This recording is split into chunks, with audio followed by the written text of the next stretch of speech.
Hello and welcome to another video. In today's video we're going to be continuing work on our 1960 Bolens Ride-a-matic.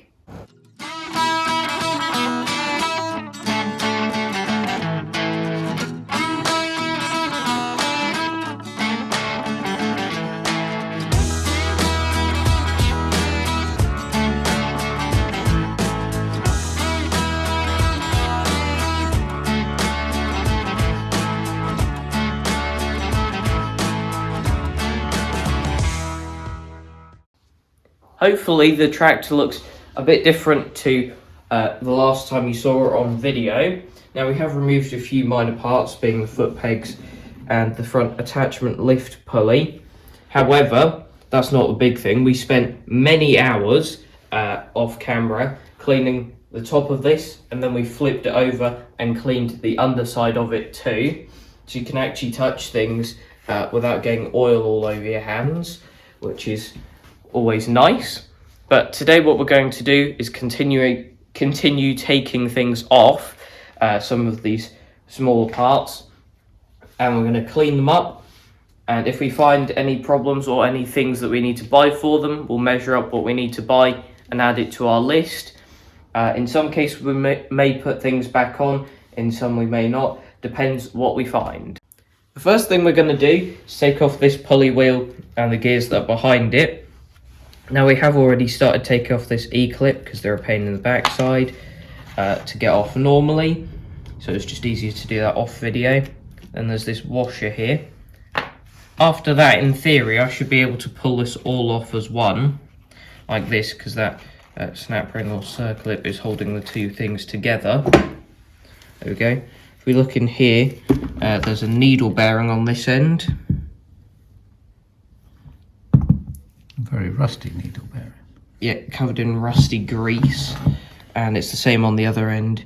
Another needle bearing. Very difficult to get a light in there, but it's good to see that that shaft's been greased, and there's even more oil behind it. So what we are going to do now is just take off this bracket that holds the pin here, so that we can clean up all of that grease, and then we can have a look to see if these needle bearings are worn or not.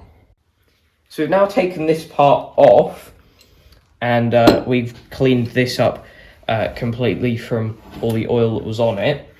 Now, as you can see, there's this gear pattern that's rusted on there, which means that this must have been painted once the pulley was on there, so that was blocking part of the chassis being painted, which left that mark, which is pretty poor workmanship if you ask me, from Bolens.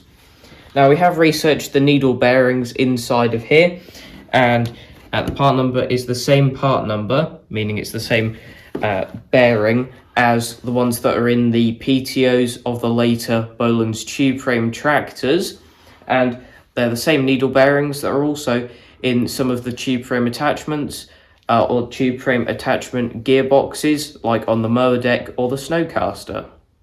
Next thing we're going to take off then is this, which is the Rideamatic bracket. Now we don't actually need to take this off, there's not really any parts to measure on it or anything like that, but we're just going to unbolt it because there's only 3 bolts, 2 on this side, 1 on the other side, so that we can clean the chassis a bit better, clean up the part a bit better. Just gives us better accessibility. Don't need to do it, but it just kind of helps a bit. So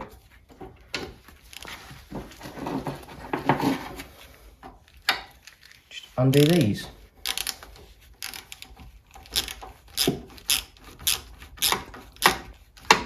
We've now cleaned up both of these parts in the parts washer.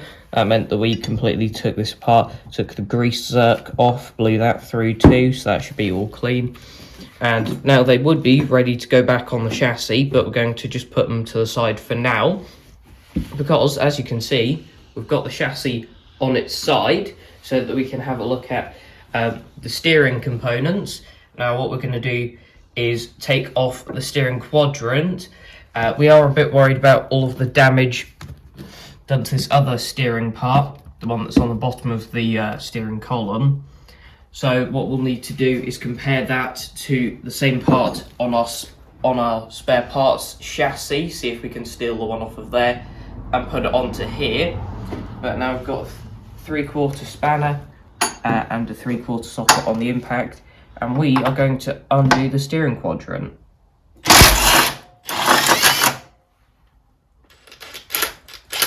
There we go. The nut is on this side, as well as a spring washer.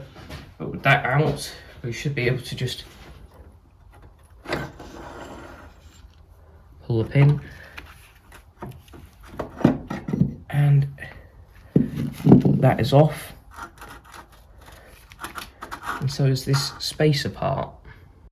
We have the track to the right way up now again, and that gave us the opportunity to clean tons behind the steering quadrant on the underside, and also clean up the top and sides of here now that there's nothing on there, because that bolt did have some muck around it. Now another thing we're going to take off that we don't necessarily have to is this foot brake, but we're going to take it off so we can clean up around it, clean it itself up, and make sure that everything is in working order and doesn't have too much play on anything.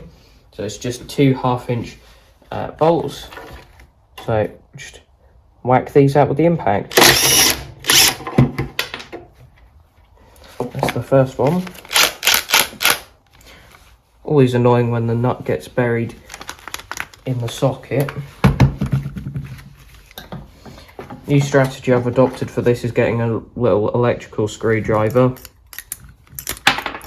and poking it out.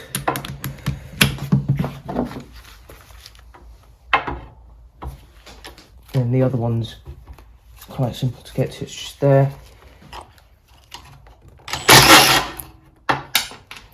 And that's that one off too.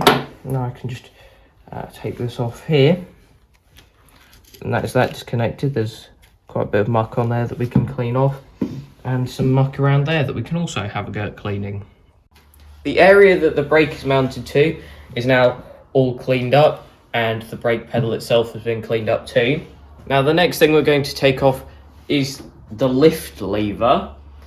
Just a side note, we are planning to take off the steering wheel, and we have talked about steering column and different things, which is why every 5 minutes we are putting releasing agent on the steering wheel, because this one is badly damaged and the one on our parts chassis is much better, so we're hoping to switch them over.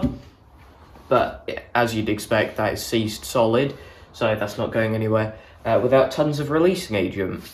But on the lift lever, we've already taken off the washer and the clip on this part. Now effectively I'm going to have to push the button down and use this pry bar just to pull that out of there, which is pretty much out now. That's perfect.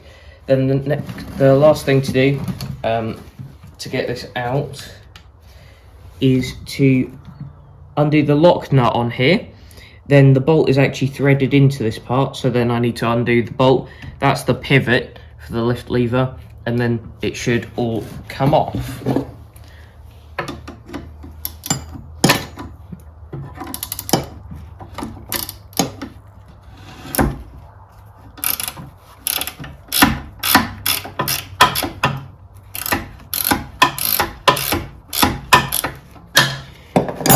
That's loose now, so I can just wind this off. That's the nut gone. Then I need to undo the bolt behind. Fairly difficult to get to, so I'm not fully sure how much you'll be able to see on video.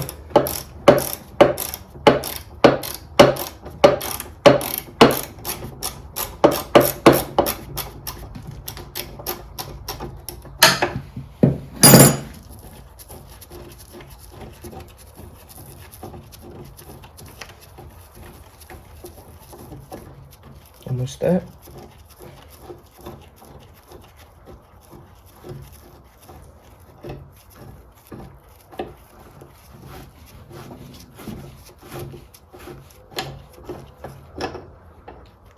That is out of it. So now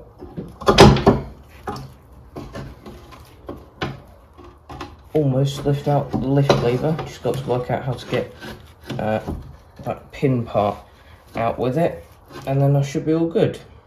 In the end now, we've removed this bracket too, because we realised this wasn't coming out if we didn't. And you may recall it had a very odd shaped bolt on it, which was this one. The nearest spanner we could find to it was a 1/4 inch Whitworth, so a very strange size. But now with that off, this comes out perfectly, so that's good. So now we can clean all of this lift lever up, we can clean this bit of the chassis up, and we can definitely clean some of that up, which has got a lot of muck in there. We've now cleaned up this area on the chassis. Also, we spotted this bolt hole, which has another one exactly symmetrical to it on the other side, and we just cleaned that out with a tab because it's threaded in there. But the next thing we're going to do is take off the chain tensioner, which R1 on our tractor is still in the original position back here. Now these are held on by 2 1/2-inch bolts. However, we're going to do it off camera because we've hardly been able to get this spanner on there, and that's just on one of them. We're really struggling to get the spanners onto these. I'm not sure if that's because the bolts and nuts are just badly D-shaped from wear or whatever it is. But the reason we want to take this off is because there's 2 bronze bushes in here, and that does have quite a bit of side-to-side movement, so those bushings need to be replaced. This does float side to side on here as well, which I'm not sure if it's meant to do, but it's more the like diagonal movement that it shouldn't be doing that we're more worried about. So we're going to take this off, and we'll come back to you when we have it off. We have the chain tensioner off now, and we've cleaned up behind where it was on the chassis, but we haven't actually cleaned the part up yet.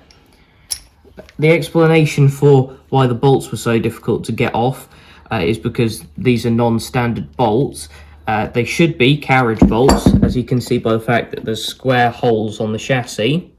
So we're going to have to order a couple of them, which are going to have to come from America, because we can't get imperial carriage bolts in this country, which means paying a couple of dollars for the carriage bolts and then triple that for the postage, which is always helpful.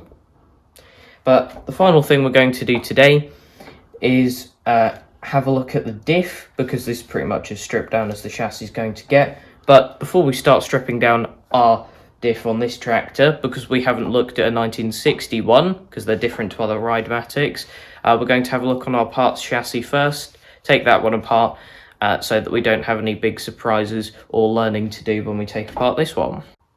We've rearranged the layout here in the workshop now. We have our main chassis on this bench here, and then our parts chassis on this bench here. Now, by the looks of it, to take the cover off of the diff, you have to take this hub part off, then undo this nut and all of the fixing around the outside, which something we've noticed on this is there are some different fixings, like that one, A is loose, B is different, and then there's tons of different ones around here where they all just don't match, which means we've got some bolts and nuts to order for this so that they're all the same. But before we start taking the covers off and stuff, we're going to have a look at this, which is some sort of plug, which is either an inspection hole or just for the other end of this gear, which comes from the drive. So we'll have a look in this one. We haven't actually looked in here before. This should be all full of grease, but you can't really tell very well on camera, but there isn't actually that much grease in there. Just want to put this back on. Now we'll compare it to the other one. You can see there's a lot of grease around this filler point. So if I just take that off, you can see there's a lot more grease in there, which could be a sign that R1 has been less well maintained than this one, or just means that it's been sitting for ages. But whenever we're done with the diff, we'll need to fill that completely with grease pretty much. The first one we're going to take apart here is the parts one. Now, I've got the impact driver here, so we'll just take this bolt off the end and then we can take this hub off. There we go. It's off nice and easily. And we'll see how that slides off easily too, which is good. It shows that it's been well lubricated the whole time. Something I've just noticed, there is a chunk on there. I'm not sure if that's something we'll find that's common on the other one. Hopefully it will be. We've just cleaned the shaft up a bit. You can see this part looks like it's actually made of bronze, which is an interesting choice of material. But we've also now put a brush along the seam here, and we're going to start undoing all of these little screw bolts on here too. We have just gone around and cleaned all of the screwdriver parts out in preparation for this, because they're all full of oil too. Which could take a little while. Thing is, these aren't the loosest.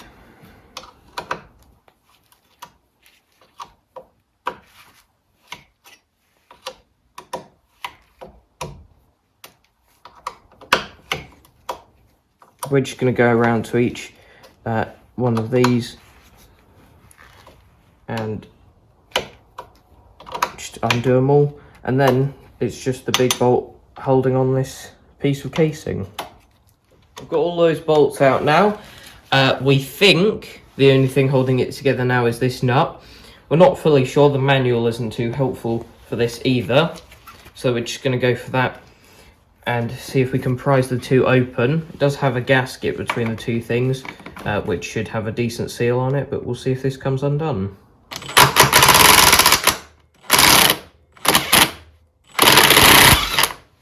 That was quite tight, and the nut is somewhat buried in there. There we go, that's off, and it's got a spring washer there too.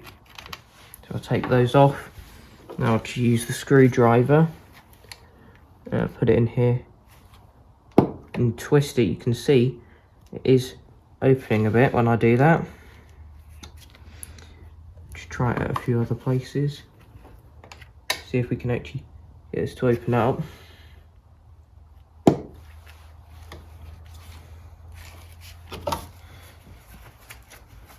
We'll see if I give this a few taps, if I can get it to open up a bit better. By the looks of it, this might need a few things in different places to try and prise it open, although it does feel like it's still attached by something strangely, so we'll have to have another look at that. Worth a try, and see if there's anything else holding it on. Bit of brute force, and it popped, and we're going to take this off now. This will be as much of a reveal for you as it is for us, because we haven't looked yet, so let's have a look at what we've got behind here. Ooh. Yuck. That's a lot of grease, but that is a good sign. Everything is looking pretty clean. Doesn't seem to be much tooth damage that I can see on these gears, so that's good. But this opened up now. We've had a better look at how everything works, but we still don't feel comfortable tackling ours yet, so we're going to study this a bit, possibly take some bits apart, look at the parts manual again, and just see if we can gain a better understanding for it before we start attacking the one on our tractor. Another thing we've noticed is the oil seal there, which we'll need to note down the parts number so that we can replace that.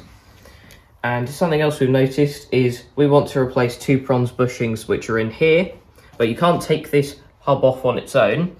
So all the differential mechanism that's on the shaft is going to have to come off this side so that we can push the shaft all the way out so that we can get those bushings out, measure them, put new ones in, which I get the feeling is going to be very difficult. But again, if we take this apart ourselves, we can look at how we're going to do it before we do it on our actual tractor, and we'll probably do that off camera. And speaking of our tractor, you'll have to wait to the next video to see whether our diff is in all right condition or not. But that being said, that is it for this video. Thanks for watching, and I'll see you in the next one. Bye.